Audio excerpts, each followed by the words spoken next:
तो आज का जो लेक्चर है, इस लेक्चर में हम पढ़ने वाले हैं बीएससी फोर्थ सेमेस्टर के केमिस्ट्री की चैप्टर एसिड एंड बेस का लेक्चर नंबर 3। लास्ट लेक्चर में हमने आर्डिनस एसिड बेस कंसेप्ट को समझा था कि एसिड और बेस के बारे में आर्डिनस ने हमें क्या कहा था। उसने जो बात कही थी उसकी एक लिमिटेशन ये थी कि हर चीज़ को वाटर ही क्यों चाहिए होता है एसिड और बेस कंसेप्ट के लिए। उसमें बात है कि हम कोई कंपाउंड जो एक्वस मीडियम में H+ दे वो एसिड होता है और जो एक्वस मीडियम में OH पाए रहते हैं वो बेस होते हैं।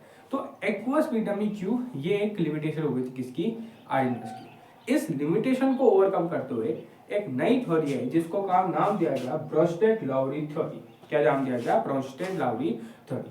ब्रोंस्टेड-लाउरी थ्योरी ये कहती है, ध्यान सुना, पहली बात तो ये किसी एक्वस मीडियम कहती है, ये कहती है कहीं भी, चाहे तुम एक्वस मीडियम लो, चाहे तुम कोई एक्स्ट्रा सॉल्वेंट लो, चाहे तुम सॉल्वेंट ना भी लो, कुछ भी नहीं लो, फिर भी ये थ्योरी काम करती है। कहती है कि एसिड उन कंपाउंड को कहा जाएगा, क्या? एसिड उन कंपाउंड्स को कहा जाएगा जो H+ आयन को रिलीज करेंगे। H+ आयन को क्या करेंगे? रिलीज करेंगे। उन कंपाउंड्स को हम क्या कहेंगे? एसिड कहेंगे। और मैंने कहा बेस को, देखो ये बात तो सेम थी किससे रिलेटेड? आर्डिनस, क्योंकि आर्डिनस ने भी सेम बात की थी। लेकिन बेस उनको कहा जाएगा ऐसे कंपाउंड जो H+ आयन को एक्सेप्ट करेंगे। वहां क्या था? वहां था कि ऐसे कंपाउंड जो OH नेगेटिव आयन को रिलीज करेंगे। बट ब्रोंस्टेड-लाउरी ने कहा कि ऐसे कंपाउंड जो H+ आयन को एक्सेप्ट करेंगे उनको हम कहेंगे क्या? आर्डिनस बेस। एग्जांपल देख लेते हैं। जैसे मान लेते हैं HCl, हाइड्रोक्लोरिक एसिड। अगर मैं इसको लूं तो जनरली हाइड्रोक्लोरिक एसिड H+ में और Cl- में टूटता है। तो इसने हमारे H+ दिया है, इसलिए ये क्या है? एक एसिड है। ठीक है। अब मैं जैसे एक कोई बेस लेता हूं, जैसे अमोनिया लिया मैंने NH3। अब मैं एक बहुत खतरनाक बात बोल रहा हूँ, आर्डिनस का एक और जो दूसरा भी था कि जैसे NH3, ये एक्चुअली बेस होता है, सब लोग को होता है अमोनिया क्या है? एक बेस है। बट इसमें तो OH नेगेटिव आयन है नहीं, तो आर्डिनस तो इसे एसिड और बेस कह ही नहीं सकता था, क्योंकि OH नेगेटिव आयन कहां से निकालते हैं? बेस नहीं निकाल सकता था। लेकिन ब्रोंस्टेड-लाउरी ने इसे बेस का, क्यों? अगर मैं इसमें H+ आयन दूं तो ये मुझे देगा NH4 पॉजिटिव, इसलिए ये क्या है? बेस है, क्योंकि ये H+ आयन को एक्सेप्ट कर रहा है। ठीक है। अब ब्रोंस्टेड-लाउरी थोड़ा सा आगे बढ़ती है। ब्रोंस्टेड-लाउरी कहती है, देखना, ब्रोंस्टेड-लाउरी कहती है एसिड H+ आयन रिलीज करके जो कंपाउंड को छोड़ता है, इसको हम कहते हैं इसका कॉन्जुगेट बेस। ये याद रखना, कॉन्जुगेट बेस याद रखना।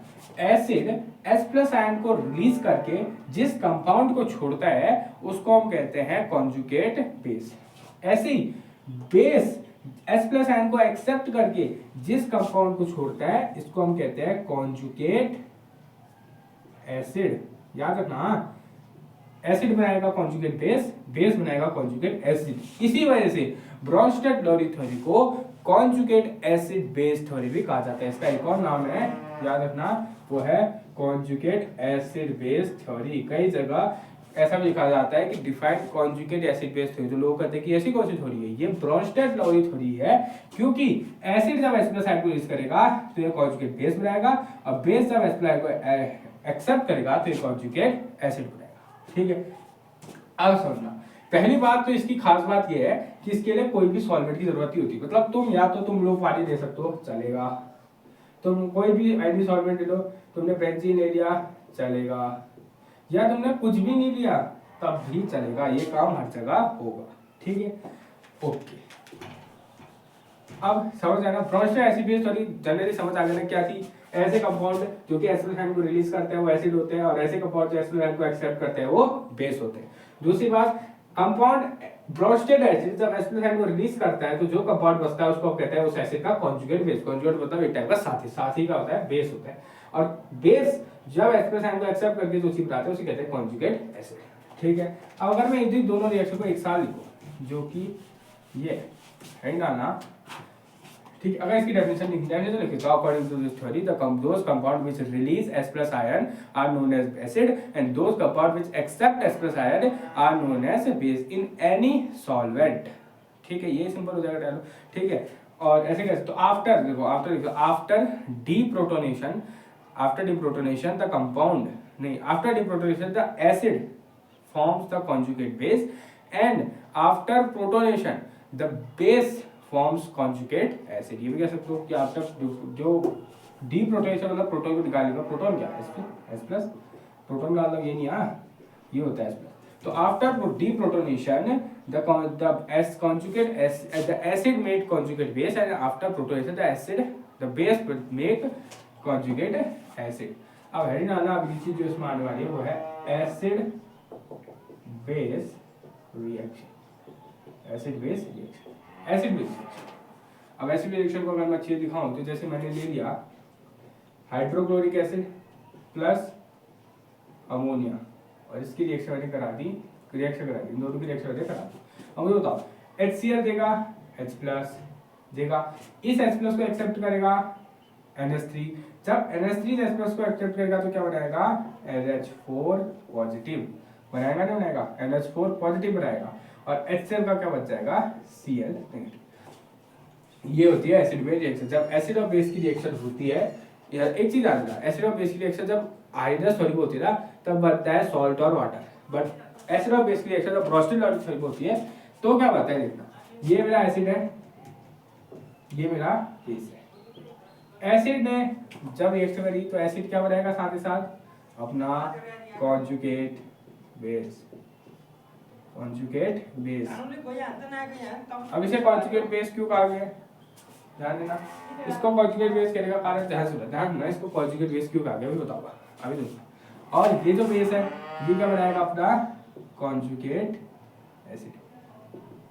और इसे क्यों कहा गया, क्योंकि देखना ना इस थ्योरी का नाम ही क्या है कॉन्जुगेट एसिड बेस थ्योरी, तो इससे सवाल इन्हीं से बनते हैं, इन्हीं से बनते हैं। जहां से कैसे सवाल बनेगा अभी बताऊंगा। देखो HCl एसिड था, NH3 बेस था, रिएक्ट करे दो कंपाउंड बने, एक बना कॉन्जुगेट एसिड, एक बना कॉन्जुगेट एसिड, क्यों सुना, और ये मैंने ऐसा एरोट्यूड है क्योंकि ये रिवर्सिबल रिएक्शन होती है। ध्यान सुना, Cl नेगेटिव वापस से HCl कैसे बनेगा, जब वो NH4 से क्या लेगा H प्लस लेगा।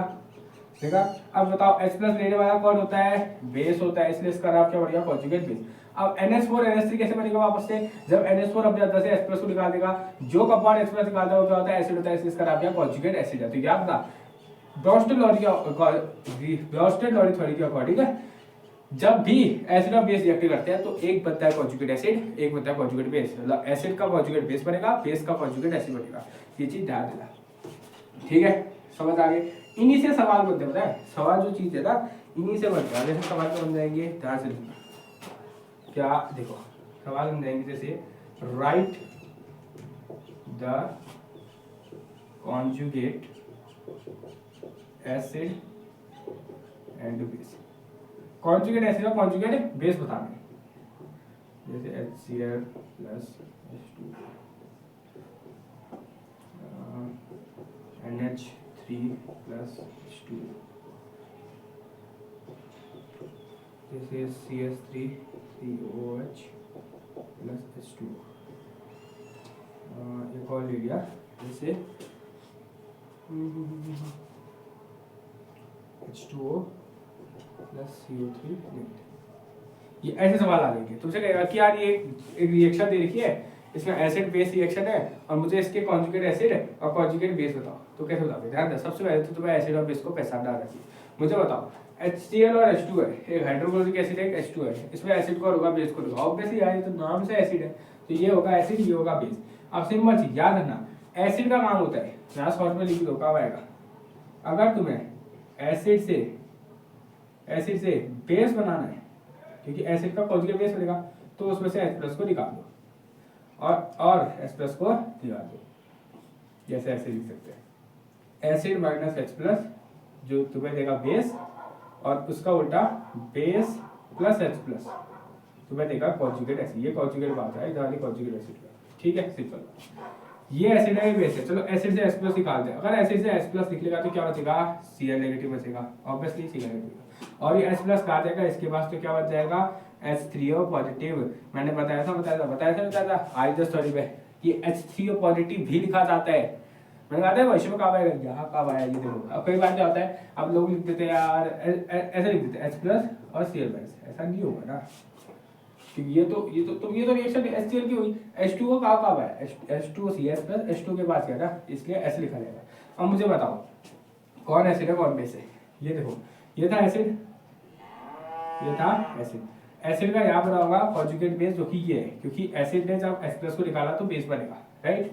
ये देखो ये है बेस, क्योंकि वाटर एम्फोटरी नेचर का होता है, वाटर एसिड भी दिखा देता है बेस भी दिखा देता है। तो अभी बेस है, बेस ने H+ को लिया तो यहाँ बना होगा एसिड, यहाँ ये दिखाना पड़ता है, एसिड और बेस से एसिड और बेस बना। अगला रिएक्शन देखते हैं, NH3 है, NH3 मतलब अमोनिया, अमोनिया एक बेस होता है ऑब्वियसली। अगर अमोनिया इस बार बेस है तो H2 एसिड काम कर रहा होगा, ठीक है। दोबारा देखो H2 एसिड निकालेगा, H2O एसिड निकालेगा, H2 एसिड क्या होता है, H2 एसिड H2 एसिड है तो ये H+ निकालेगा। जब ये H+ निकालेगा तो ये H+ किसके पास जाएगा, इसके पास जाएगा। जब इसके पास जाएगा तो ये क्या बचेगा, NH3 से NH4 पॉजिटिव बना नहीं बना, तो बचेगा क्या, सिर्फ OH नेगेटिव। अब खुद देखो ये बेस है, बेस का क्या बना होगा उधर, कॉन्जुगेट एसिड, और कॉन्जुगेट एसिड का H क्या बना होगा, बेस। अब खुद देखो यहाँ भी देख सकते हो आप, बेस का काम H+ लेना, ये जब यहाँ से इससे H+ लेगा तब H2 बच जाएगा, और एसिड का H+ देगा तो NH4 NH3 कब बनेगा, जब H+ को देगा। ये ऐसे सवाल आते हैं, ये पुराने में आना चाहिए। CH3COS और H2, CH3 तो H2, चलो देखते हैं। ये एसिड है, एसिटिक एसिड है, ये बेस है, ये है एसिड, ये एक बेस है। एसिड H+ निकालेगा तो क्या बचेगा, CH3CO नेगेटिव, और ये H+ जाएगा इसके बाद तो क्या बनेगा, H3O पॉजिटिव। अब देखो ऑब्वियसली देखो एक तरीका भी होता है कि नेगेटिव वाला हमेशा बेस ही बनता है और पॉजिटिव वाला ज्यादातर एसिड ही बनता है। देखो नेगेटिव वाला क्या बनता है, बेस, पॉजिटिव वाला एसिड। अब देखो ये एसिड है, इसने H+ निकाला तो इधर क्या बना होगा, बेस, ये बेस है, इधर क्या होगा एसिड, ठीक है। तो जहाँ H3O बना है उसको हम एसिड कह रहे हैं, इसलिए जब भी एसिडिक हाइड्रोलिसिस कराते हैं तो हम H3O पॉजिटिव ही लेते हैं, क्योंकि ऑर्गेनिक में काम है। और कितना कनेक्टेड केमिस्ट्री को ना हमेशा जोड़ते हुए चलना चाहिए। तो अभी एक चीज भाई तुम्हारा ध्यान में आया यार, H3O को मैंने एसिड का, तो अब भविष्य में कभी तुम्हारे केमिस्ट्री ऑर्गेनिक केमिस्ट्री में एसिडिक हाइड्रोलिसिस होगा तो तुम्हें पता है हाइड्रोलिसिस का मतलब तो भाई H2O डालना होता है, एसिडिक एसिडिक हाइड्रोलिसिस मतलब H3O ही होगा। अब ये देखो ये थोड़ा देखो H2O और CO3, इसमें कौन एसिड होगा और कौन बेस होगा, CO3 2 नेगेटिव। क्या सोचो, थोड़ा सोचो। देखो एक दो तरीके, पहली बात तो जो मैंने ट्रिक बताई थी कि नेगेटिव चार्ज वाला ज्यादा बेस ही होता है, यही होगा। लेकिन दूसरी तो एसिड का काम क्या है, H+ निकालना, क्या इसके पास H+ है निकाल के लिए है ही नहीं, जब H+ नहीं होती एसिड का काम नहीं कर सकता तो बचा गया बेस, ये निकाल सकता था, एसिड का काम करेगा, एसिड H+ निकालेगा, ये H+ निकाल के इसके बाद जाएगा तो बनेगा HCO3 नेगेटिव, एक ही जाएगा ना। हालांकि दो H चल जाएंगे, दो H2 लेना पड़ेगा, अभी एक ही है तो अब एक ही लेंगे, एक H गया इधर गया तो क्या बचेगा OH नेगेटिव। इस तरीके से एसिड से बना कॉन्जुगेट बेस और बेस से बना कॉन्जुगेट एसिड, इस तरीके के सवाल ज्यादातर पूछे जाते हैं, ये टाइप के सवाल आते हैं। तो याद था ब्रोस्टेल-लॉरेंट थ्योरी को कॉन्जुगेट एसिड बेस थ्योरी इसलिए कहते हैं, जब भी एसिड रिएक्ट करता है तो अपने साथ साथ कॉन्जुगेट बेस बनाता है, और बेस रिएक्ट करता है तो वो अपने साथ साथ कॉन्जुगेट एसिड बनाता है। यही सवाल पूछा जाता है कि इसका क्या है, इसका कॉन्जुगेट बेस क्या होता है, ठीक है। बस आगे समझ। अब आते हैं थोड़ी एक चीज, अब हमने वहां पढ़ा अपना क्या पढ़ा था, हमने पढ़ा था strong acid base acid, strong acid और बेसिक एसिड, ये हल्का से दर्दी। क्योंकि देखो आर्हीनेस ने तो बढ़िया कहा था स्ट्रॉन्ग एसिड वो होंगे जो कंप्लीट डिसोशिएट हो जाएंगे, और वीक एसिड वो होंगे जो डिसोशिएट नहीं हो पाएंगे। ब्रोस्टेल-लॉरेंट इसमें क्या कहती है, ध्यान से सुनना, ब्रोस्टेल-लॉरेंट इसमें क्या कहते हैं, तो हेडिंग डालना strength of acid and base. तुम्हारे अगर क्वेश्चन आएगा ना कि ब्रोस्टेल-लॉरेंट तो पूरा लिखना पड़ेगा, देता है बता, तो लिखना क्या डालना, strength of acid and base. Acid और बेस की स्ट्रेंथ ब्रोस्टेल-लॉरेंट थ्योरी के अकॉर्डिंग तुम कैसे पढ़ सकते हो, देखो सिंपल है, बहुत सारा है। देखो स्ट्रॉन्ग एसिड क्या होता है, जो इजीली अपने अंदर से H+ लेना चाहेगा, और स्ट्रॉन्ग बेस क्या होता है, जो इजीली अंदर से अपने आप को H+ लेना चाहेगा, ठीक है। अब देखो मान लेते हैं HCl एक स्ट्रॉन्ग एसिड है, अजम्पशन चलता है, ये रिएक्शन में मान लेते हैं कि HCl हमारा एक स्ट्रॉन्ग एसिड है। अगर ये स्ट्रॉन्ग एसिड है तो ये अपने अंदर से H+ को इजीली निकालना चाहेगा, मतलब ये अगर एसिड निकाल देगा तो मतलब Cl नेगेटिव बहुत ज्यादा बनेगा, राइट। अब थोड़ा सा दिमाग लगा लीजिए, थोड़ा सा दिमाग लगाने वाली चीज, अगर HCl अपने अंदर से H2O को निकालना चाहता है, मतलब ये एक परिवार है HCl नाम का, ये चाहता है कि ये इसमें चाहता है कि Cl H ना आए, H को लेना ही नहीं चाहता है, निकाल देना चाहता है, सॉरी ऐसे निकाल देना चाहता है, निकाल फेंकना चाहता है। लेकिन अब मुझे बताओ, अगर H Cl में से H को निकालना चाहता है, क्या ये जो Cl माइनस है क्या दोबारा से H को लेना चाहेगा? नहीं लेना चाहेगा ना। मुझे खुद बताओ, जो निकालने की प्रवृत्ति में लेना क्यों जाएगा? तो दूसरे तरीके से समझते हैं। मान लीजिए जैसे मैंने कह दिया NH3 बहुत स्ट्रॉन्ग बेस है, NH3 क्या है? बहुत स्ट्रॉन्ग बेस है। अगर NH3 बहुत स्ट्रॉन्ग बेस है मतलब वो H+ को अपने पास ही हमेशा रखना चाहेगा ना, H+ को जल्दी लेना चाहेगा। अब मान लो अगर इसने H+ को जल्दी ले लिया तो क्या बताओ, इसका जो कॉन्जुगेट एसिड बना है इधर, क्या ये H+ को इजीली छोड़ना चाहेगा? नहीं छोड़ना चाहेगा ना, क्योंकि वापस से ये बन जाएगा, ये तो H+ को लेना चाहता है। तो याद रखना है, सिंपल ब्रोंस्टल लॉ कहती है कि इफ, या ऐसे कह सकते हैं, हाँ ये कह सकते हैं, relation between acid and base and it's relation between acid base and its conjugate acid base जो रिश्ता होता है किसके इसमें, एसिड और बेस के इसमें, और उसके कॉन्जुगेट एसिड इसमें आर इनवर्सली इन स्ट्रेंथ में क्या होता है? इनवर्सली होता है। स्ट्रेंथ में क्या होता है? इनवर्सली। मतलब अगर मेरा एसिड बहुत पावरफुल है तो उसका कॉन्जुगेट बेस बहुत वीक बनेगा, और अगर मेरा बेस बहुत पावरफुल है तो उसका कॉन्जुगेट एसिड बहुत वीक बनेगा। या ऐसा कह सकता हूँ, अगर मेरा कॉन्जुगेट एसिड बहुत पावरफुल है तो उसका वीक क्या बनेगा, मतलब उसका बेस का बनेगा, कम बनेगा। और अगर कॉन्जुगेट बेस अगर बहुत पावरफुल है तो वो जिस एसिड से आया वो क्या बनेगा? वीक बनेगा। सिंपल चीज ये कह सकते हैं, स्ट्रेंथ ऑफ एसिड। अगर स्ट्रेंथ ऑफ एसिड ज्यादा है तो स्ट्रेंथ ऑफ कॉन्जुगेट बेस वो क्या होगी? कम होगी। एसिड के कॉन्जुगेट बेस की स्ट्रेंथ कम होगी, क्योंकि अगर एसिड ज्यादा है तो H+ लेना चाहता है, बेस की वजह से H+ लेना होता है। अगर एसिड देखो ये है ना, पहले तो ये है क्योंकि ये इसके बाद होता है। अगर एसिड बहुत पावरफुल है, मतलब एसिड पावरफुल का मतलब HCl में Cl की ऐसी प्रवृत्ति है कि वो H को चाहती नहीं है, निकाल देना चाहती है। जब भी H और C मिल रहे हैं निकाल दे रही है इसको। अब अगर वो निकाल दे तो बात तो Cl माइनस वापस से इसको क्यों लेना चाहिए? क्योंकि जब लेके वापस तो निकाल नहीं है, तो इसलिए याद रखना। अगर ऐसे होता स्ट्रेंथ ऑफ बेस जो है वो बहुत पावरफुल है तो obviously strength of conjugate acid weak होगी। ये इस तरीके से रिलेशन रहता है। ये सवाल ये आता है ना कि अगर ऐसे सवाल होता है HCl इज मोर पावरफुल, ध्यान सुनना ध्यान से, ऐसे सवाल आएगा। अगर ये रिएक्शन तुम्हें देती और तुम्हें कहते हैं कि यार HCl बहुत स्ट्रॉन्ग एसिड है, तो मुझे बताओ और इन दोनों में से कौन ज्यादा स्ट्रॉन्ग है? सवाल ध्यान सुनना, बहुत बेहतर सवाल है। अगर HCl बहुत, ऐसा कहा के सवाल कि HCl ना बहुत स्ट्रॉन्ग है, तुमसे पूछा कि NH3 और NH4 में कौन ज्यादा स्ट्रॉन्ग है, तो सवाल आ गया यार कौन ज्यादा स्ट्रॉन्ग है? खुद देखो, चलो HCl अगर स्ट्रॉन्ग है तो Cl माइनस जो है वो वीक है, Cl माइनस वीक है।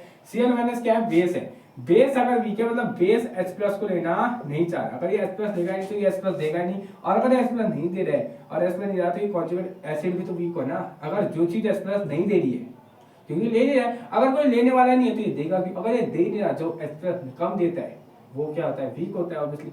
अगर NH4 क्या हो गया? वीक हो गया, तो ऑब्वियसली NH3 ज्यादा स्ट्रॉन्ग होता है। इस तरीके से रिलेशन बनाना आना चाहिए। सिंपल है, इनवर्स रिलेशन होगा, ये याद रखना। रिलेशन जो होता है एसिड बेस में उसके कॉन्जुगेट एसिड बेस में वो इनवर्सली होता है। इस तरीके से ऐसे सवाल वैसे आजकल ग्रेजुएशन में तो नहीं पूछते, क्योंकि जब MCQ इस टाइप की चीज होती है तब पूछे जाते हैं ना। ये नॉलेज होनी चाहिए, लिखना तो पड़ेगा ही। अगर मान लो ब्रोंस्टल थोड़ी आ गया तब इतनी तो नहीं पड़ती रिलेशन इस तरीके से, ठीक है।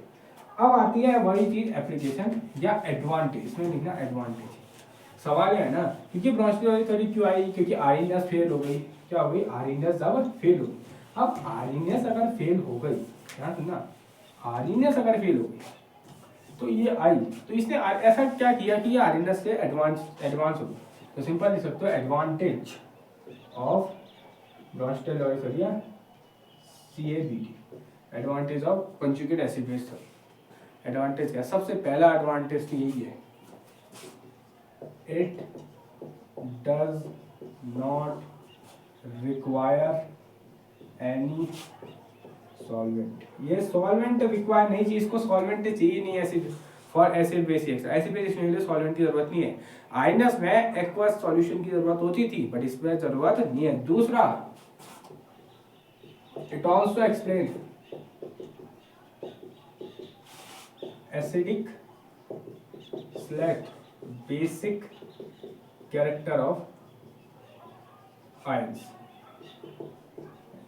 मतलब क्या होता है, हम वहां एस ले लेते हैं, एस की रिएक्शन कर रहे थे H2O के साथ, ठीक है, राइट, और ऐसा कुछ बना रहे थे, क्या बना रहे थे, क्या होता था, एस की रिएक्शन अगर H2O के साथ होती थी तो एक बनता था H3O प्लस और एक बनता था Cl माइनस। हम ये तो कह रहे थे जो ये कंपाउंड H प्लस दे रहा है तो ये तो है एसिड, ये क्या है एसिड, बट हम कभी ये नहीं कह रहे थे कि भाई ये Cl माइनस बेस है। क्या तुमने आईना ऐसे सुना कि हमने Cl माइनस को बेस माना? नहीं माना। पर यहाँ देखो हमने कहा कि एसिड है तो इसका कॉन्जुगेट बेस ही रहा, हमने इसको भी बेस माना। तो ये एक एक्स्ट्रा चीज थी कि हम ये बोल रहे थे कि हम सिर्फ किसी मॉलिक्यूल का एसिडिक ऐसी कैरेक्टर नहीं बताते, हम आयंस टाइप बताते हैं। NH4 प्लस को एसिडिक कह रहे थे, वहां हमने पढ़ा NH4 प्लस नहीं पढ़ा, ऑब्वियसली वहां हमने NH3 तक नहीं पढ़ा। तो ये एक क्या था, एडवांटेज था। ये दो एडवांटेज थे किसी भी किसमें, ब्रॉन्स्टेड लॉरेंज थ्योरी के, किसमें, आयनस थ्योरी। अब मुझे बताओ, एडवांटेज थे, बढ़िया था, तो Lewis acid theory, Lux Flood theory क्यों आई? क्योंकि क्या होंगे, लिमिटेशन भी होंगे, और लिमिटेशन भी थे।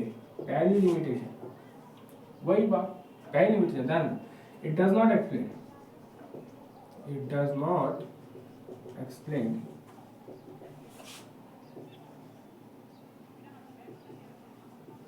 metal oxide and non-metal oxide reaction. ये मेटल ऑक्साइड क्या, नॉन मेटल ऑक्साइड की रिएक्शन नहीं बता पा रहा था। मेटल ऑक्साइड मान लेते ये था कैल्शियम ऑक्साइड, और नॉन मेटल ऑक्साइड मान लेते हैं SO3 ना, ये थे। और मुझे बताया, हमें बताया कि भाई ये नॉन मेटल, ये मेटल का ऑक्साइड है, ये बेसिक कैरेक्टर का होता है आयनस थ्योरी, और जो नॉन मेटल का ऑक्साइड है ये एसिडिक कैरेक्टर का होता है। ये दोनों भी रिएक्ट करते हैं, जब ये दोनों रिएक्ट करते हैं ये देते हैं मुझे CaSO4, ये बनाते हैं। कैसे? नहीं, कोई बता नहीं पाया, क्योंकि आप देखो ना, ये अगर मान ले वो कहता है ये है तेरा ब्रॉन्स्टेड है, ये है मान लेता, अगर मान लो ये ब्रॉन्स्टेड बेस भी कहता, ये कहता ब्रॉन्स्टेड बेस है, तो इसका कॉन्जुगेट एसिड तो बन ही रहा है। और अगर ये ब्रॉन्स्टेड एसिड है तो इसका कॉन्जुगेट बेस नहीं बन रहा है, तो ये इसे एक्सप्लेन नहीं कर पाया, जबकि ये होती है, बढ़िया वाली रिएक्शन होती है। और दूसरा इसका लिमिटेशन तो वही पहला वाला, क्या ऐसे लिखना, compound like AlCl3 BF3 does not have H plus, does not have H plus,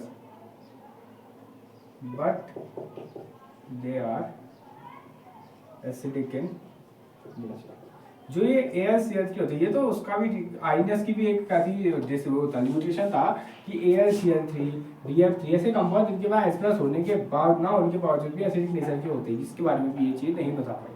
अब इसके बारे में बताने के लिए अगली थोड़ी है लुईस एसिड, जो हम पढ़ेंगे नेक्स्ट लेक्चर में। तो आज के लेक्चर में इतना ही, मिलता है लेक्चर में। जय हिंद, जय भारत। लाइक करना, शेयर कर देना, सब्सक्राइब करना। अगर इंस्टाग्राम का भी लिंक डिस्क्रिप्शन दिया है उस पर फॉलो करना। जय हिंद, जय भारत।